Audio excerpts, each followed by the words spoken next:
What is the value, Andrew, that an advisor then brings into this process for the entrepreneur, for the founder, as they're looking to exit? And you kind of pre-answered to an extent what I was going to ask you about, why an entrepreneur. I mean, if you've built a successful business over 30 years, say, why on earth you would suddenly hand over a percentage of the proceeds to an M&A advisor, for example?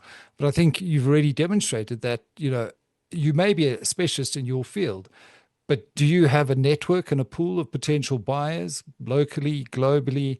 And the old joke is what you don't perform surgery on yourself. But what is the value, Andrew, that an advisor then brings into this process for the entrepreneur, for the founder, as they're looking to exit?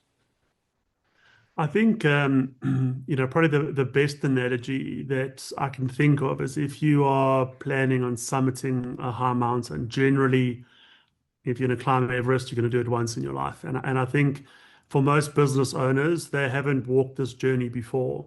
So, it's to work with somebody that has seen it before, and or every situation is unique, but it's to understand what it really takes to sell a business successfully.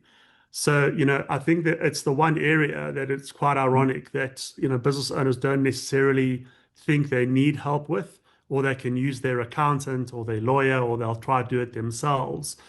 And there's a realization that, they either fail or they're going to leave money on the table because there are so many moving parts. It is so difficult and so much work to find the right buyer, get them to the table, package, get the equity story right, and manage the risks and all of those things. So I think it's around, the need to have that guide if you want to sell well, versus just, wing it and see how that plays out.